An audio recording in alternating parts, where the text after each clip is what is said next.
Good morning. My name is John Spadaccini. I'm with Career Services. Michael O'Donnell with Mother Teresa Project. And today is day 12, Chaste Guardian of the Virgin. Pray for us.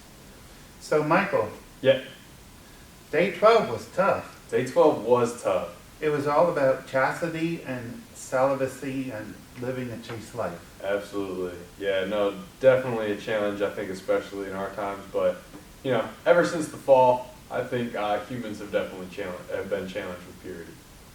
So, but that was, again, that point, I was brought back to this idea, the Beatitudes. When Christ says on the Sermon on the Mount, blessed are the pure in heart, for they shall see God. Takes me back to my athlete days. Coaches always said, your body's like a machine. You put good things into it, you're going to get good things out of it. So good performance on the sports field.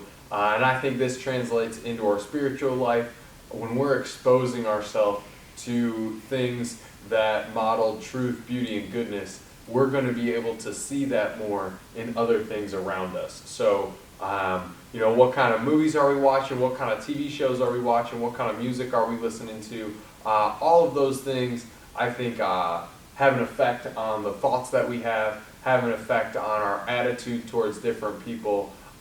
And when we fill ourselves with sinful and negative things, we're going to have sinful and negative thoughts and attitudes. So that's what I like to see in this importance of purity, and looking to Saint Joseph, who demonstrated so much purity throughout his life, right? But I think it all was because he was taking in so much purity around him. I also think of Bishop Barron. So Bishop Barron goes out and does movie reviews. So if you look at his movie reviews, he's always able to find the good in a secular movie. And so creatively, he's able to point to how this symbolizes some spiritual reality. And I think it's so amazing that he's able to do that.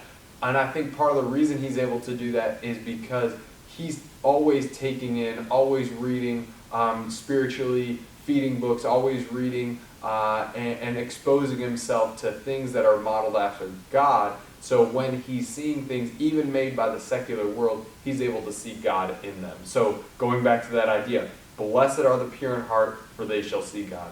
Make yourself pure, and you are going to see God in ways you didn't even think was possible. So that's what I got. Where do you go? So I want to bring it to the world today. All right. So when I was reading about this topic of, chastity, celibacy, and living a pure life, Yep. I was thinking about my friends. Okay. I have friends from all walks of life, from my conservative Catholic friends Right. to my liberal friends who don't even belong in the church. Right. And when some of my non-church friends, hear that I live a chaste life, Yeah. they get hard on me, and they're like, "That is not the world today." Right. And there's a lot of peer pressure out there, and the world today, there's what I see. There's premarital relations, Right. cohabitation, contraception, and many more immoral practices out there. Those are just to name 3. Right. And there's a lot of pressure today, on television, commercials, to throw God away Mm-hmm. and to live that kind of life. Mm-hmm. And it's really hard today to live a Catholic life. That's why we're so blessed here at Ave Maria University and here in the township of Ave Maria, because what I see is we're all amongst believers and we could support each other. But when you leave this Ave little bubble. town Yeah. here, this little bubble, and head into the world, it's really hard. And Saint Joseph, he was chaste, he was celibate, and I even think that he was that all throughout his marriage, because what I read was that Joseph, it's called a Josephite marriage. Yep.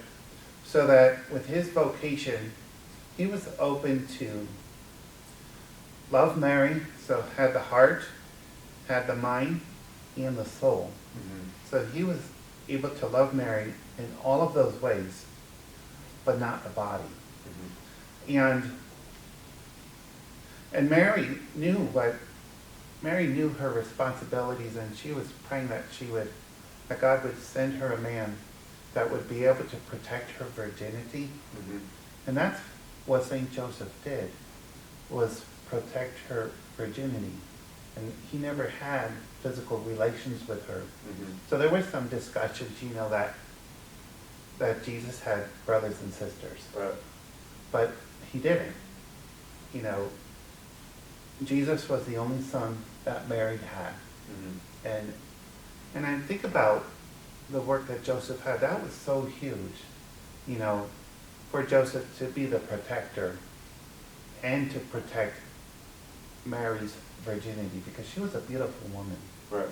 And most men are weak. So in the life today, we're called to live, if you're single, a chaste life and a celibate life. And if you're married, to live a chaste life. We can look at St. Joseph, or I look at St. Joseph for guidance, Mm-hmm. and to give me strength, and also to receive the sacraments and to receive communion, to have that internal strength, so that when we get those temptations, where, now that I'm getting to knowing St. Joseph more, I can have that conversation with St. Joseph and help me to get through that temptation. Absolutely. No, I think that's wonderful.